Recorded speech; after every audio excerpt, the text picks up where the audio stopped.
Hello guys, this is Kewal Patil. Welcomes you to the finite element analysis world. So last video में हमने 2D finite element formulation जो आपका model 4 है वो चालू किया था. ओके सो उसमें हमने देखा कि हम कौन से एलिमेंट देखने जाने वाले हैं. Triangular element, quadratic element and rectangular element. Okay, quadratic और रेक्टेंगुलर यू कैन से. तो आज हम चालू करेंगे विथ 3 नोडेड ट्रायंगुलर एलिमेंट. तो ये एलिमेंट क्या होते हैं, जो हम डिस्क्रिटाइज करने के बाद आपके जो मेन कंपोनेंट है उसको स्मॉल स्मॉल एलिमेंट में हम उसको चेंज कर देते हैं और उसको जो मेन कंपोनेंट है उसको small small small small element में डिवाइड कर देते हैं. तो उसको क्या बोलेंगे हम, एलिमेंट्स. ओके सो उसमें एक एलिमेंट मैंने ले लिया, चलो मैंने ट्रायंगुलर एलिमेंट में कन्वर्ट किया है मेरे पूरे ऑब्जेक्ट को. तो मैं क्या बोलूँगा उसको, 3 नोडेड ट्रायंगुलर एलिमेंट में ले लिया है. 3 नोडेड मतलब क्या, 3 नोड से. नोड मतलब क्या है, ये 1 2 3, ये 3 नोड हो गए. 1 2 3 3 नोड हो गए. क्वाड्रेटिक में क्या रहेंगे, 4 नोड रहेंगे. 8 नोडेड भी रहता है. ओके ये 6 नोडेड भी हो सकता है. अगर आप इधर एक इधर एक इधर एक और नोड ले लोगे बीच में तो क्या हो जाएगा, 6 नोडेड हो जाएगा. आप बीच में एक नोड ले लोगे तो 7 नोडेड हो जाएगा. तो आप पे डिपेंड करता है, जैसे आप डिग्री बढ़ाओगे वैसे आपका जो जनरल पॉलिनोमियल है वो बढ़ेगा और वैसे आपके कैलकुलेशन बढ़ेंगे. ओके सो हम क्या कर रहे हैं यहाँ पर, सिंपल 3 नोडेड ले रहे हैं. ओके अभी देखो आपको एक टर्म आपने देखा होगा 1D फाइनाइट एलिमेंट फॉर्मुलेशन में, that is a shape function. Okay so what is, मैं बेसिकली एक ही चीज़ शेप फंक्शन के बारे में बताऊंगा, बाकी कुछ ज़्यादा मैं डिटेल में नहीं बताऊंगा. ओके प्रॉपर्टीज एंड ऑल नहीं बताऊंगा. वो शेप फंक्शन का यूज़ बताता हूँ, सिर्फ क्यों होता है, कैसे होता है. देखो चलो हम शेप फंक्शन निकालते हैं जो नोड हमारे पास दिए हुए हैं उन नोड के लिए. ठीक है, तो शेप फंक्शन यहाँ निकलेगा, यहाँ निकलेगा, यहाँ निकलेगा. 3 शेप फंक्शन निकलेंगे. जितने नोड होंगे उतने शेप फंक्शन रहते हैं. Now 3 node we are having, so हमारे पास कितने शेप फंक्शन आएंगे, 3 आएंगे. ठीक है, तो अभी यूज क्या है इसका, तो यूज क्या होता है देखो. चलो लेट्स गेस कि मुझे ये जो भी ट्रायंगुलर प्लेट होगा और जो भी ट्रायंगुलर एलिमेंट होगा उसके इस पॉइंट पर एंड इस पॉइंट पर मुझे टेम्परेचर पता है. इस इधर 100 है, इधर 150 है, वो इधर 120 है. ओके इतने 3 टेम्परेचर मुझे पता है और जो भी प्लेट होगा जो भी होगा उसके 3 ये टेम्परेचर मुझे पता है. अभी मुझे निकालना है टेम्परेचर एट दिस पॉइंट, मुझे इधर निकालना है बीच वाले पॉइंट पर टेम्परेचर. तो मैं कैसे निकालूँ, तो उसके लिए हम क्या यूज़ करेंगे, शेप फंक्शन यूज़ करेंगे. तो शेप फंक्शन यूज़ करके क्या कर सकते हैं, जो इंटरनल कोई भी पॉइंट हो यहाँ पर आप उसकी प्रॉपर्टी निकाल सकते हो. अगर आपको जो भी वेरिएबल है, आपका जो भी वेरिएबल रहेगा, ओके जैसे टेम्परेचर वेरिएबल है, प्रेशर वेरिएबल है, स्ट्रेसेस है, जो भी वेरिएबल है, अगर आपको 1 2 3 ये 3 पॉइंट पर पता है, ओके तो आपको क्या करना है, उसका शेप फंक्शन निकालना है. और आप बीच में का कोई भी पॉइंट ले लो, उस पॉइंट पर आप वो जो वेरिएबल है, प्रेशर होगा, टेम्परेचर होगा, स्ट्रेस होगा, जो भी है उसका वैल्यू आप निकाल सकते हो. तो ये यूज होता है शेप फंक्शन का. Using shape function you can find the values of any variable at any point in the component. Okay so let's start with the triangular element. मैं क्या कंसिडर कर रहा हूँ, एक ट्रायंगुलर एलिमेंट कंसिडर कर रहा हूँ. ये क्या है, ट्रायंगुलर एलिमेंट मतलब क्या है, एक पूरा पार्ट है, उसमें से एक एलिमेंट, सिंगल एलिमेंट मैंने ले लिया है. बहुत सारे एलिमेंट है, जैसे लास्ट वीडियो में हम देखा था ये एलिमेंट्स है, ये एलिमेंट्स है, इसमें से एक एलिमेंट ले लिया मैंने ट्रायंगल वाला और उसका एनालिसिस करेंगे हम. नाउ मैंने 3 पॉइंट लिए हैं, ए बी सी, 3 पॉइंट लिए हैं और यू कैन से 1 2 3 ये नोड नंबर है. Node number 1, node number 2, node number 3 circle कर दिया, मतलब नोड नंबर. वो पॉइंट को नाम दे दिया, फर्स्ट नोड को ए नाम दिया है, सेकंड नोड को बी दिया, थर्ड नोड को सी नाम दे दिया है. ओके अगर ये वाई है, ये एक्स है. ओके सो ये जो ए है उसका जो कोऑर्डिनेटर है वो कोऑर्डिनेट्स क्या है, x1 एंड y1 है, b के x2 y2 है, c के x3 है. सो ये मैंने लिख दिया है. ऑलराइट सो नाउ देखो considering general polynomial. Okay 2D system है, लेकिन हमने वेटेड रेसिड्यू मेथड में देखा था, जितना डिग्री हम पॉलिनोमियल की डिग्री कैसे डिसाइड करते थे, जितने अननोन है और जितने वेरिएबल्स है उस हिसाब से देखते थे.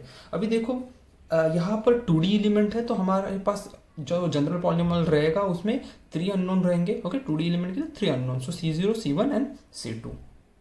ओके सो नाउ ये हो गया. ओके सो देखो इनके वैल्यूज रहेंगे अलग अलग, right. So we have to find that value. Okay so मैंने ये पहले ही लिख दिया है. देखो क्या करना है, सिंपली जो नोड 1 2 3 है, नोड 3 है हमारे पास ये जनरल इक्वेशन है और जनरल पॉलिनोमियल है. तो हमारे इधर जो नोड्स है 1, यहाँ पर u का वैल्यू क्या होगा, u1. सो यू मतलब वेरिएबल है, वो कुछ भी रह सकता है। ओके, यू क्या है, वेरिएबल है।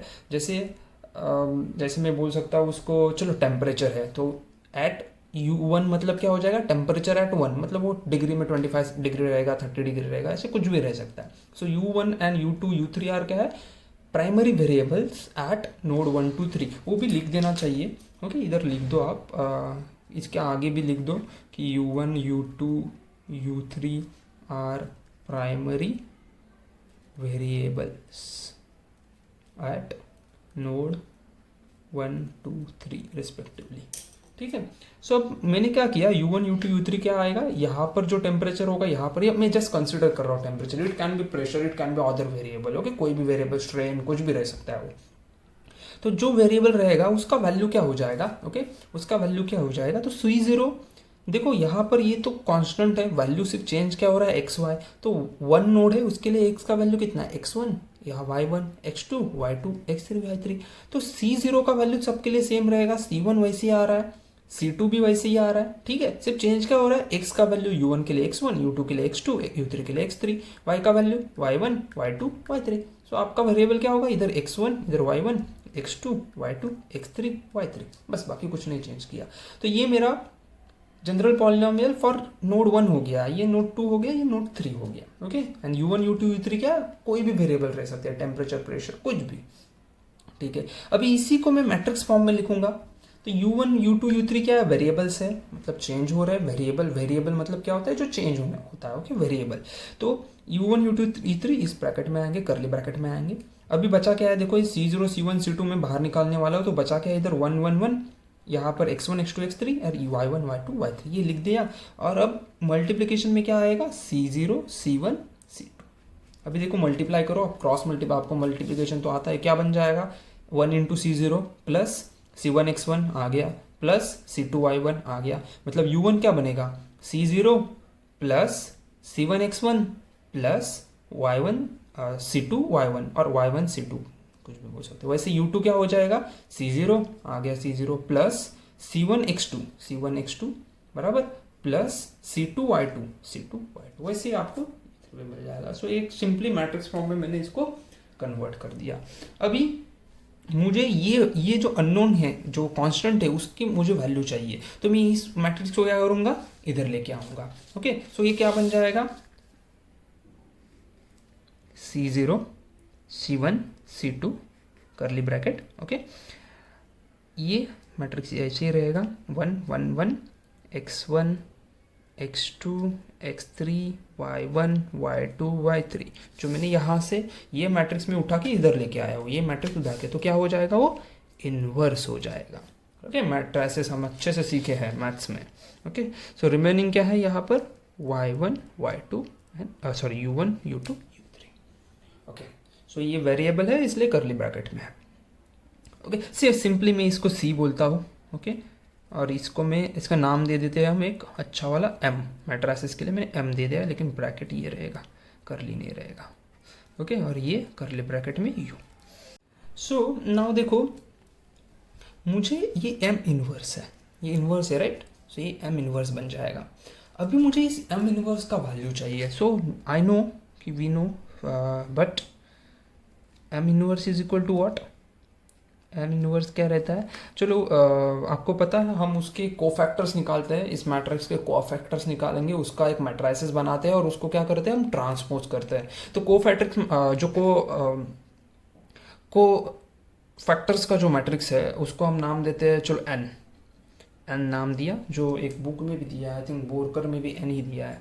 ओके, सो आप कुछ भी यूज़ कर सकते हो, मैं तो ये यूज़ नहीं करता, मैं डायरेक्ट को फैक्टर निकालता हूँ, लेकिन आपके अंडरस्टैंडिंग के लिए मैं लिख देता हूँ, n नाम लिख दिया मैंने। Okay, so what will be this, first thing m inverse क्या होता है, तो adjoint m upon m transpose, ये इक्वेशन है, ये आप रफ कर दो, ये नहीं है। ओके, सो m इनवर्स कैसे निकालते हैं, adjoint m upon determinant of m। So now determinant of m मालूम है आपको कैसे निकालना है, आपको क्या करना है, 1 इसका मल्टीप्लिकेशन माइनस x1, ये बचा हुआ है मल्टीप्लिकेशन, और आप कैलसी से भी डायरेक्ट निकाल सकते हो। तो डिटर्मिनेंट ऑफ m मैं बाद में लेता हूँ, अभी मैं एडजॉइंट m के लिए ये करता हूँ। एडजॉइंट m मतलब क्या होता है? एडजॉइंट m का मतलब होता है जो कोफैक्टर मैट्रिक्स है, जो आपका मैट्रिक्स हैगा, जो भी ये मैट्रिक्स है उसका कोफैक्टर मैट्रिक्स लेना होता है और उसका ट्रांसपोज करना होता है। सो जो कोफैक्टर मैट्रिक्स है उसको मैं n बोलता हूँ, ओके n, और उसका क्या करना है? ट्रांसपोज करना है अपॉन डिटर्मिनेंट ऑफ m। अब ये कोफैक्टर मैट्रिक्स कैसे निकालना है? चलो सिंपली बताता हूँ मैं। कोफैक्टर्स कैसे निकालोगे? तो मैं उनको नाम दे देता हूँ। चलो कोफैक्टर मैट्रिक्स के लिए अल्फ़ा 1, ओके। अल्फ़ा 1 क्या बन जाएगा? सो देखो अल्फ़ा 1 है मतलब ये मैट्रिक्स हो गया यहाँ पर, ओके। मैं जस्ट नाम देता हूँ अल्फ़ा 1, पहले मैं मैट्रिक्स बना लेता हूँ। Alpha 1, alpha 2, alpha 3, beta 1, beta 2, beta 3, okay. So ये देन चलो गैमा 1, गैमा 2, गैमा 3, वो ये बन गया मेरा एन मैट्रिक्स, ठीक है। ये मेरा एन मैट्रिक्स बन गया। अभी what is gamma 1? So what is alpha 1? Alpha 1 क्या बनेगा? तो ये कोफैक्टर्स का मैट्रिक्स है, कोफैक्टर मैट्रिक्स, ओके। ये एन बन गया। इसका मुझे ट्रांसपोज करना है बाद में, तो ट्रांसपोज का हम बाद में देखते हैं। पहले हम क्या देखेंगे कि अल्फा 1 का वैल्यू है। कोफैक्टर्स कैसे निकालते हैं? चलो ये अल्फा 1 मतलब क्या है? यहाँ का हो गया, यहाँ का है तो इधर से एक लाइन मारो, इधर से एक लाइन मारो, बचा हुआ लिख दो। तो क्या बन जाएगा? x2, x3, y2, y3, okay. क्या किया? सिंपली ये यहाँ पर अल्फा 1 है, अल्फा 1 यहाँ पर है, इधर लाइन मारना, यहाँ तो बचा हुआ ये पूरा है, तो यहाँ बचा हुआ है, तो इनका ये मैंने पूरा उठा के यहाँ लिख दिया। तो अभी इनका वैल्यू कैसे फाइंड करेंगे? x2 y3 minus x3 y2, तो यहाँ से मुझे अल्फा 1 मिल जाएगा। अभी मुझे अल्फा 2, और चलो बीटा 1 फाइंड करते हैं, और अल्फा 1 अल्फा 2 लेते हैं, कोई भी ले लो आप जिसको जैसे अच्छा लगे। बीटा 1 का फाइंड करना है तो क्या करेंगे हम? अगर बीटा 1 यहाँ है तो यहाँ से एक लाइन मारेंगे, यहाँ तो इस मैट्रिक्स में क्या करेंगे हम? यहाँ से एक लाइन मारेंगे और यहाँ से एक लाइन, बचा क्या है? 1 1 and y2 y3, so remaining is 1 1 y2 y3। लेकिन ये बीच वाला टर्म है, हमें पता है ये सब पॉजिटिव रहते हैं डायगोनल वाले, और ये क्या रहते हैं? नेगेटिव, तो ये क्या बन जाएगा? नेगेटिव। सो ये आएगा आपको negative 1 into y3 minus y2, okay. So ऐसे करके आपके बाकी सब कोफैक्टर्स आपको निकालने हैं, ऑलराइट। सो ये आपका कोफैक्टर मैट्रिक्स हो गया, ऑलराइट। सो ये ऐसे आपको कोफैक्टर्स आ जाएंगे सब, alpha 1, beta 1, beta 2, alpha 2, gamma 1, gamma 2, gamma 3, okay. Gamma 1 के लिए क्या रहेगा? ये वाला पूरा आ जाएगा, ये कैंसिल हो जाएगा, तो यहाँ पर क्या है? ये टर्म है, ये डायगोनल में आता है गैमा 1, तो ये भी पॉजिटिव रहेगा, तो ये सिंपली x3 माइनस x2 हो जाएगा। सिमिलरली आपको बाकी सब कोफैक्टर्स निकालने हैं, ओके। ये प्रॉब्लम हम लेंगे तो अच्छे से समझ आ जाएगा कोफैक्टर कैसे निकालने हैं। फॉर नाउ जस्ट आपको एक ध्यान में रखना है कि हमें कोफैक्टर्स निकालना है, और उसका हम क्या करेंगे बाद में? ट्रांसपोज करेंगे, हमें उसका ट्रांसपोज करना पड़ेगा, ओके। जैसे n ट्रांसपोज n है, तो n ट्रांसपोज क्या बन जाएगा? n ट्रांसपोज क्या बन जाएगा? तो ये सिर्फ आपको जो रो है उसको कॉलम लिखना है और कॉलम को रो लिखना है। सो अल्फा 1, अल्फा 2, अल्फा 3 ये कॉलम है, वो रो बन जाएगा।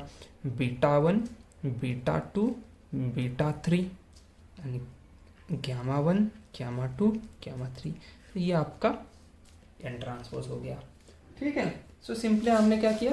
जो हमने मैट्रिक्स लिया था कोफैक्टर मैट्रिक्स, उसको क्या किया? ट्रांसपोज कर दिया। अभी मैं ये पूरा इसमें डाल दूंगा, ओके। सो मेरा जो C0 का मैट्रिक्स था वो क्या बन जाएगा? ये matrix C0 C1 C2 is equal to, देखो एक और टर्म आपको ध्यान में रखनी है कि ये जो आपने इसमें, ये तो आपको पता ही होगा, ये आपने मैट्रिसेस में देखा है, डिटर्मिनेंट ऑफ m निकालना है मुझे। डिटर्मिनेंट ऑफ m वो कैसे निकालूंगा? For triangle, yes. Determinant of ये क्या रहता है? 2 into area of the triangle, okay. मतलब क्या है? 2 into area of the triangle, okay. So what is area of the triangle?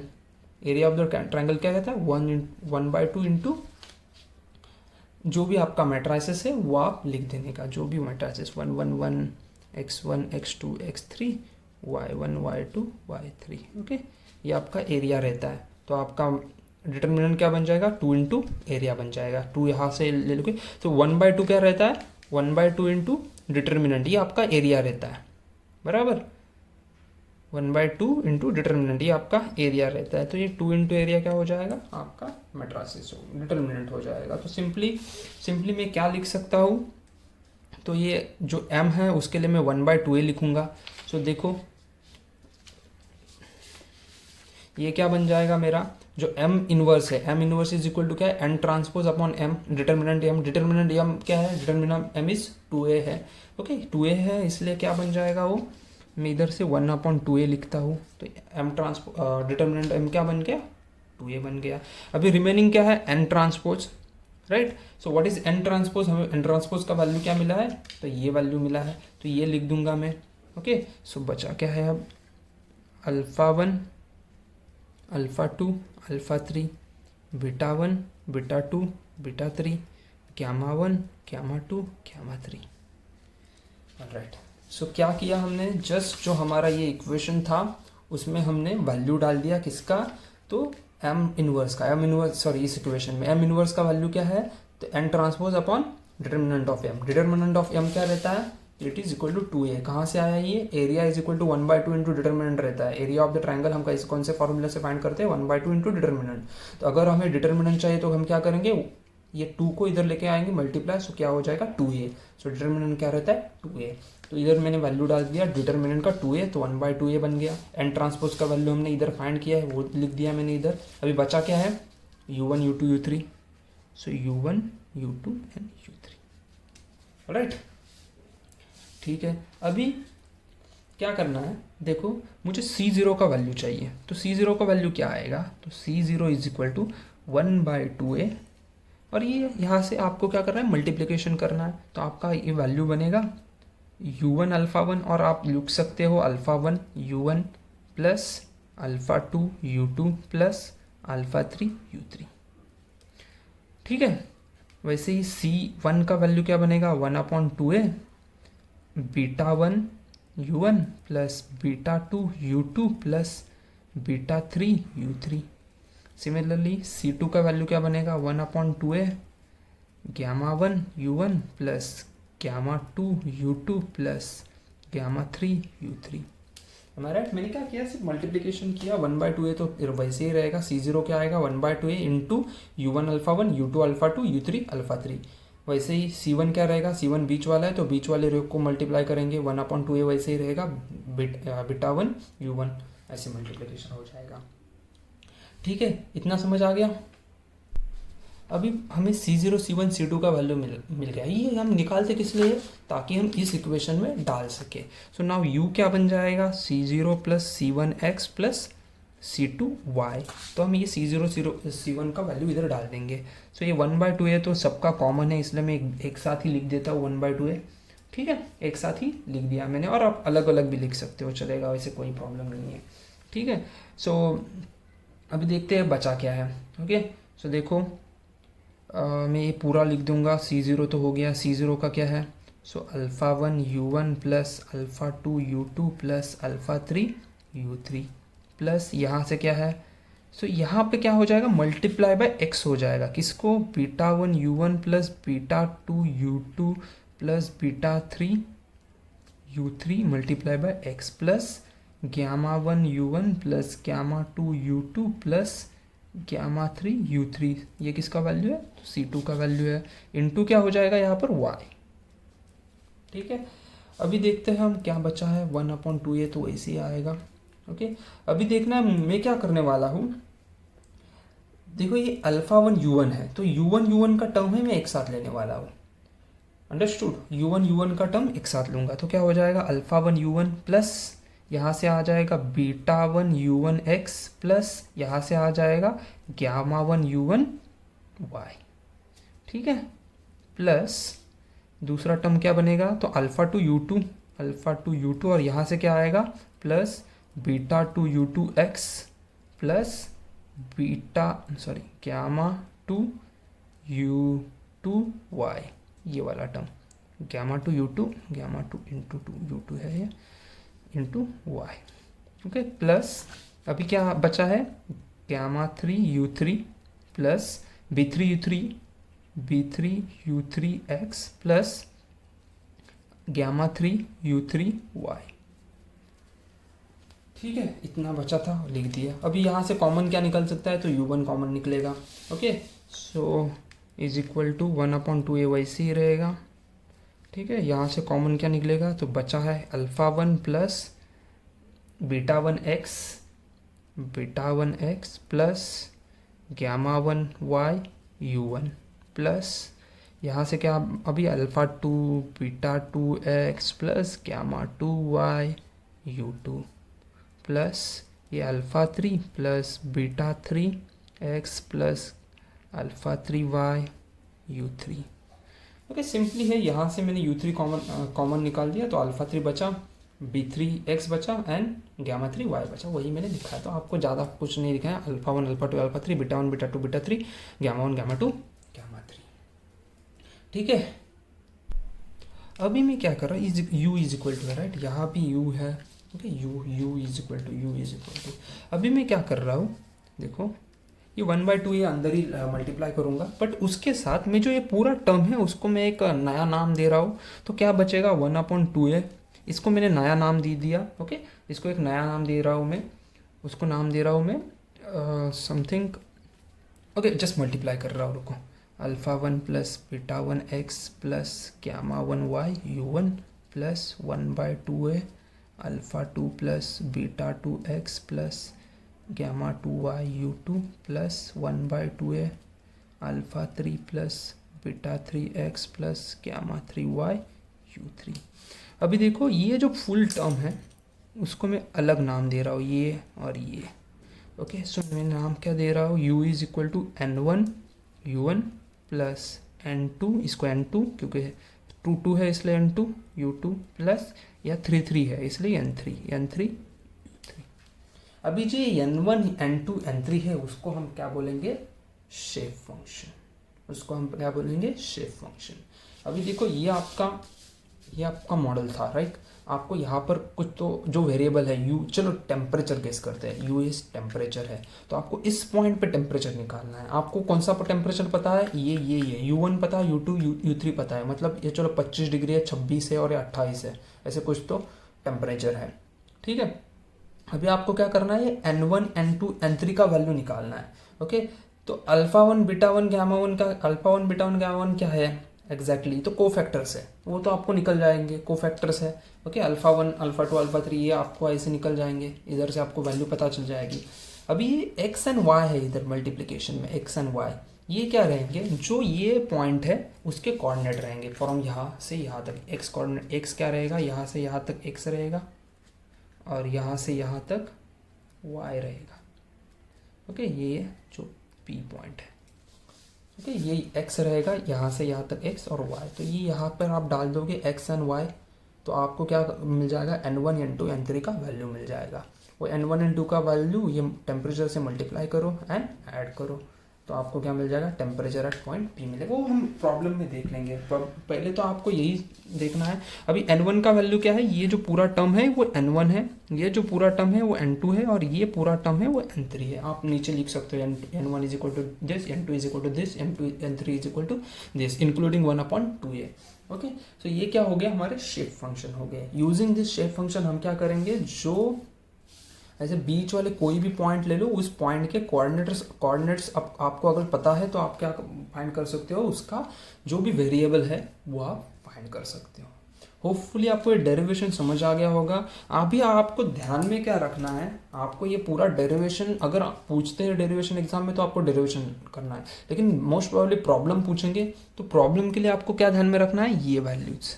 तो आपको ध्यान में क्या रखना है, n1 is equal to 1/2a alpha 1 plus beta 1 x plus gamma 1 y, n2 is equal to 1/2a alpha 2 plus beta 2 x plus gamma 2 y, and n3 is equal to 1/2a alpha 3 plus beta 3 x plus gamma 3 y। ये आपको ध्यान में रखना है, ये important है, ये आपको ध्यान में रखना है।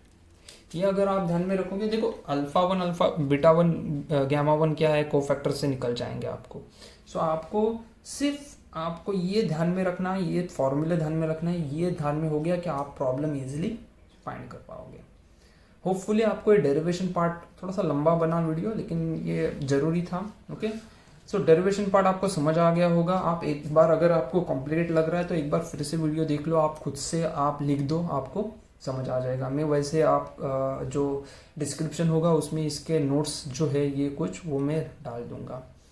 होपफुली आपको वीडियो अच्छे लग रहे हैं। लाइक करो, दोस्तों के साथ शेयर करो एंड सब्सक्राइब करो। Thank you for watching.